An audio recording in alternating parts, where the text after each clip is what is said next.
नमस्कार मित्रांनो, तुमचं स्वागत आहे माय डिजिटल डायरीज या आपल्या यूट्यूब चॅनलवर. Hey my digital डायरीजचं Marathi channel आहे आणि तुम्ही पाहत आहात प्रॉम्प्ट इंजिनिअरिंग फॉर डेव्हलपर्स ही मालिका. आजच्या भागात आपण समजून घेणार आहोत प्रॉम्प्ट चेनिंग ही टेक्निक. ही एक AI टेक्निक आहे जिथे एका प्रॉम्प्टचा आउटपुट पुढच्या प्रॉम्प्टला दिला जातो आणि स्टेप बाय स्टेप आणि अधिक स्मार्टर, स्ट्रक्चर्ड आणि ॲक्युरेट रिझल्ट तयार केला जातो. व्हिडिओ शेवटपर्यंत पहा. व्हिडिओ आवडला तर व्हिडिओला नक्कीच लाईक करा, तुमच्या मित्रमैत्रिणींमध्ये शेअर करा. चॅनलवर नवीन असाल तर चॅनलला सबस्क्राईब करायला विसरू नका. चला तर मग सुरू करूया.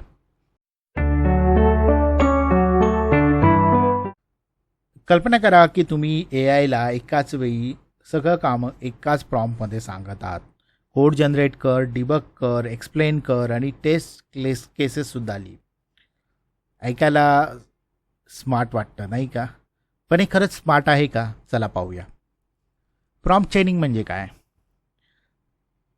प्रॉम्प्ट चेनिंग म्हणजे एक मोठं काम अनेक छोट्या छोट्या प्रॉम्प्ट्समध्ये विभागणं, जिथे एका प्रॉम्प्टचा आउटपुट पुढच्या प्रॉम्प्टसाठी इनपुट म्हणून वापरला जातो. सोप्या भाषेत सांगायचं झालं तर एकाच मोठ्या प्रॉम्प्टमध्ये सगळं विचारण्याऐवजी तुम्ही AIला स्टेप बाय स्टेप मार्गदर्शन करता. ही पद्धत एक स्ट्रक्चर वर्कफ्लो तयार करते. अगदी सॉफ्टवेअर मॉड्यूल्स तयार करण्यासारखं प्रत्येक प्रॉम्प्टची एक स्पेसिफिक रिस्पॉन्सिबिलिटी, जबाबदारी असते. चला एक उदाहरण पाहूया. समजा तुम्ही AIला सांगितलं generate code, debug it, explain it and write test. याला कंबाईन किंवा ओव्हरलोडेड प्रॉम्प्ट म्हणतात.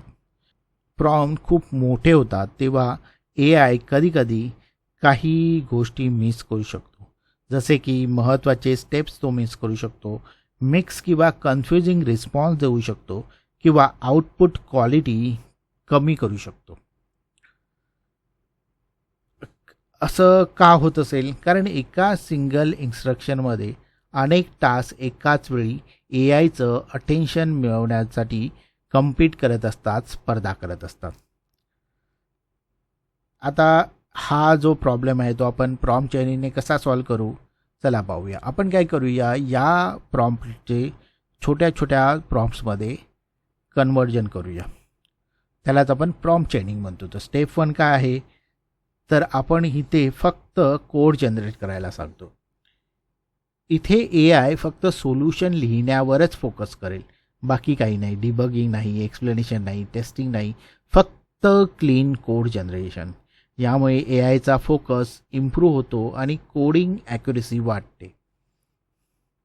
आता दुसऱ्या स्टेपमध्ये आपण काय करू? जनरेट कोड डिबग करायला सांगू. आता स्टेप 1मध्ये आपला आउटपुट आपल्याला मिळाला आहे, जो की एक कोड आहे, जनरेटेड कोड आहे. तोच दुसऱ्या स्टेपमध्ये ॲज अ इनपुट आपण वापरू. तो नव्या प्रॉम्प्टमध्ये आपण पास करू. आता AI आता कोड ॲनालाइज करते, लॉजिकल इश्यूज बघते, सिंटॅक्स प्रॉब्लेम, एज केसेस आणि पॉसिबल इम्प्रूव्हमेंट तपासते. हे सेपरेशन डिबगिंगला अधिकच रिलायबल बनवते. त्यानंतर येतो तिसरी स्टेप, एक्सप्लेन करा. एकदा कोड स्टेबल झाला की आपण AIला तो कसा काम करतो हे एक्सप्लेन करायला सांगतो.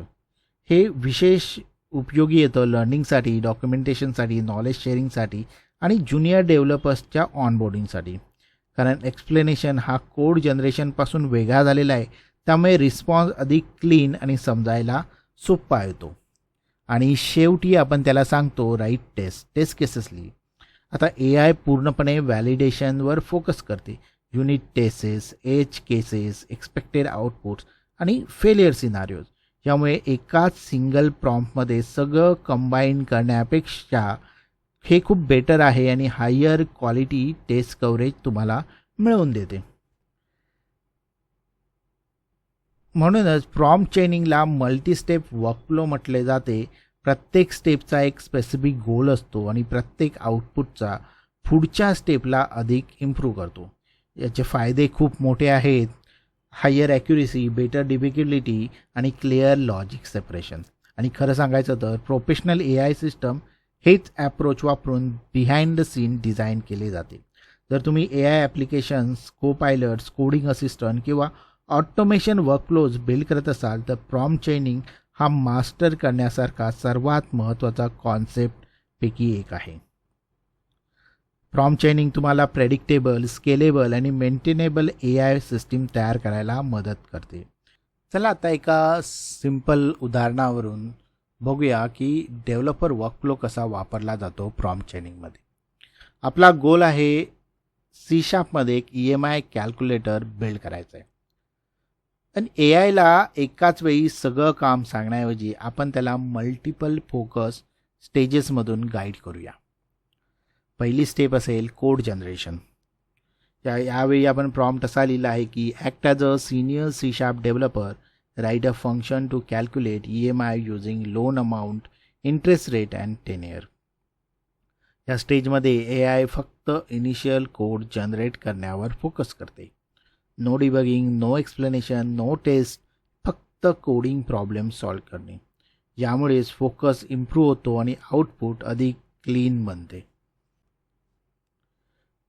त्यानंतर आहे debugging and verification. Next prompt असा लिहितो आपण की review this code, identify bugs and provide a fix with explanation. इथे एक महत्त्वाची गोष्ट लक्षात घ्या, आपण पुन्हा सुरुवातीपासून सुरुवात करत नाही आहे. आपण काय करतो आहे की स्टेप 1मध्ये जनरेट झालेला कोड एक नवीन प्रॉम्प्टमध्ये पास करतो आहे. हीच प्रॉम्प्ट चेनिंगची कोअर आयडिया आहे. एका स्टेपचा आउटपुट दुसऱ्या स्टेपसाठी इनपुट बनवणे.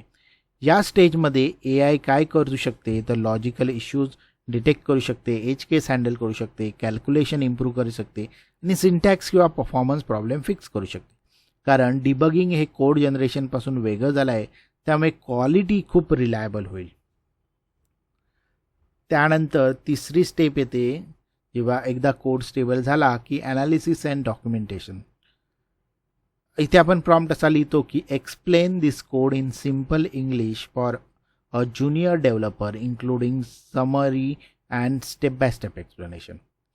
ही स्टेज टेक्निकल कोडला अंडरस्टँडेबल नॉलेजमध्ये कन्वर्ट करते. आता AI एक्सप्लेन करू शकते logic flow, formula uses, function structures, variables and calculation. हे खूप उपयोगी होतं जेव्हा तुम्हाला टीम कोलॅबरेशन करायचं असतं, डॉक्युमेंटेशन करायचं असतं, ज्युनियर डेव्हलपरला ट्रेन करायचं असतं आणि नॉलेज ट्रान्सफर करायचं असतं. कारण एक्सप्लेनेशन हे कोडिंग टास्कपासून वेगळं झालं आहे, त्यामुळे रिस्पॉन्स अधिक क्लिअर आणि एज्युकेशनल बनतो. चौथी स्टेप येते युनिट टेस्टिंगची. प्रॉम्प्ट आपण असा लिहितो की write X unit test cases for this function, cover valid, edges and invalid inputs. आता AI पूर्णपणे व्हॅलिडेशनवर फोकस करते.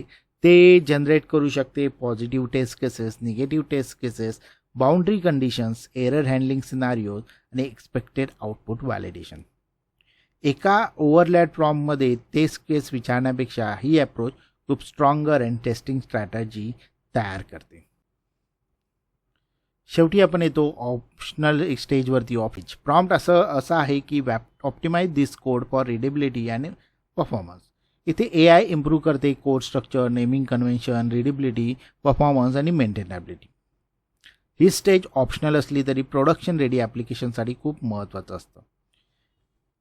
आता एका कन्फ्युजिंग मेगा प्रॉम्प्टऐवजी आपण एक स्ट्रक्चर्ड AI पाईपलाईन तयार केली. प्रत्येक स्टेजमध्ये एक क्लिअर गोल आहे, एक फोकस रिस्पॉन्सिबिलिटी आहे आणि हायर आउटपुट क्वालिटी मिळते. ही अप्रोच AI सिस्टीमला more accurate, easier to debug, maintainable आणि स्केलेबल बनवते. चला आता समजून घेऊया की प्रॉम्प्ट चेनिंग इतकं महत्त्वाचं का आहे आणि ते डेव्हलपर्सला स्मार्टर AI वर्कफ्लो बिल्ड करण्यास कसं मदत करते. सर्वात पहिलं कारण आहे इम्प्रूव्ड ॲक्युरेसी अँड रिझनिंग. जेव्हा तुम्ही एक मोठं टास्क छोट्या प्रॉम्प्टमध्ये डिवाईड करता तेव्हा AI एका वेळी एका सबटास्कवर फोकस करू शकते आणि जेव्हा मॉडेलचा फोकस इम्प्रूव्ह होतो तेव्हा उत्तर अधिक ॲक्युरेट, लॉजिकल अँड रिलायबल बनते.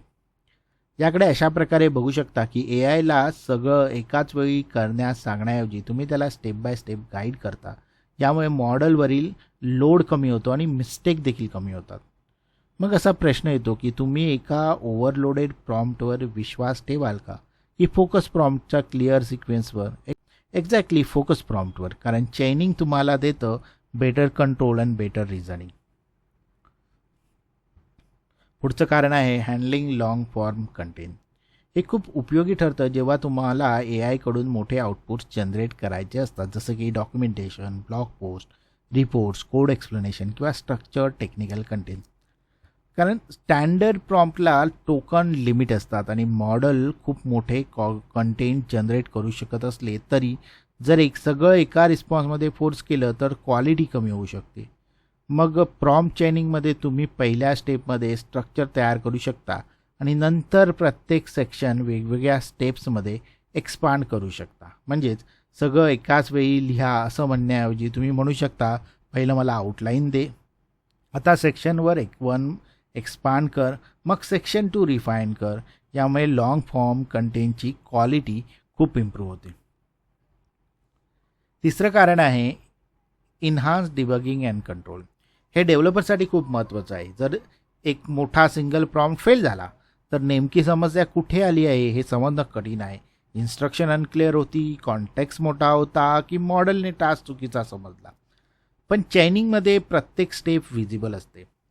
म्हणून जर चेनमधला एखादा लिंक फेल झाला तर तुम्ही नेमका प्रॉब्लेम कुठे झाला आहे हे आयडेंटिफाय करू शकता आणि फक्त ती स्पेसिफिक इन्स्ट्रक्शन फिक्स करू शकता. यामुळे मिळतं more control, easier trouble shooting आणि फास्टर इटरेशन. म्हणून प्रॉम्प्ट चेनिंगचा कोअर व्हॅल्यू असा आहे की better accuracy, better long form handling आणि बेटर डिबगिंग. चौथं कारण आहे प्रोसेस मॉड्युलायझेशन. याचा अर्थ कॉम्प्लेक्स काम छोटे पार्टमध्ये डिवाईड करणं. एक प्रॉम्प्ट कोड समरी तयार करू शकतो, दुसरा युनिट टेस्ट जनरेट करू शकतो, तिसरा डॉक्युमेंटेशन करू शकतो, चौथा रिफ्रॅक्टिंग सजेशन देऊ शकतो. ही चेनिंगची ब्युटी आहे. तुम्ही AIला सगळं एकाच वेळी सॉल्व करायला फोर्स करत नाही. तुम्ही एक मॉड्युलर वर्कफ्लो बिल्ड तयार करता, तिथे प्रत्येक स्टेपचा क्लिअर रोल आहे. सॉफ्टवेअर डेव्हलपमेंटमध्ये आपण हेच करतो नाही का?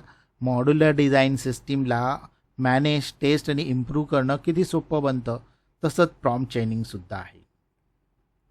आणि फायनली कॉन्टेक्स्ट मॅनेजमेंट हा प्रॉम्प्ट चेनिंगचा सर्वात प्रॅक्टिकल ॲडव्हान्टेज असलेला मुद्दा आहे.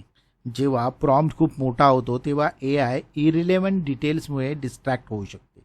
पण चेनिंगमध्ये तुम्ही प्रिव्हियस स्टेपमधला फक्त रिलेव्हंट आउटपुट पुढच्या स्टेपमध्ये पास करता. यामुळे कॉन्टेक्स्ट क्लीन आणि फोकस राहतो. म्हणजे मॉडेलला सगळंच एकाच वेळी लक्षात ठेवावं लागत नाही. त्याला फक्त करंट टास्कसाठी महत्त्वाची माहिती दिसते आणि रिअल वर्ल्ड AI ॲप्लिकेशनमध्ये हा खूप मोठा ॲडव्हान्टेज आहे. क्लीनर कॉन्टेक्स्ट म्हणजे फ्युअर मिस्टेक, बेटर रिस्पॉन्स आणि प्रेडिक्टेबल रिझल्ट. मग शेवटी प्रॉम्प्ट चेनिंग का वापरायचं? कारण जे तुम्हाला असं AI वर्कफ्लो बिल्ड करायला मदत करतं जे असतं accurate, controllable, easy to debug, complex tasks handle करण्यामध्ये खूप बेटर. आज इथेच थांबूया. बेटर ॲक्युरेसीपासून क्लीनर डिबगिंगपर्यंत प्रॉम्प्ट चेनिंग डेव्हलपर्सना AIला स्टेप बाय स्टेप गाईड करण्यास मदत करते, अगदी रिअल इंजिनिअरिंग प्रोसेससारखं. पुढच्या एपिसोडमध्ये आपण AI मधील आणखी एक महत्त्वाचा कॉन्सेप्ट पाहणार आहोत, तो आहे हॅल्युसिनेशन. व्हिडिओ तुम्हाला आवडला तर व्हिडिओला नक्कीच लाईक करा, तुमच्या मित्रमैत्रिणींमध्ये शेअर करा, तुमचा फीडबॅक मला कमेंटद्वारे कळवा. चॅनलवर नवीन असाल तर चॅनलला सबस्क्राईब करायला विसरू नका. नोटिफिकेशन बेलवरती क्लिक करा. व्हिडिओ शेवटपर्यंत पाहिल्याबद्दल धन्यवाद. मी पुन्हा भेटेन पुढच्या भागात.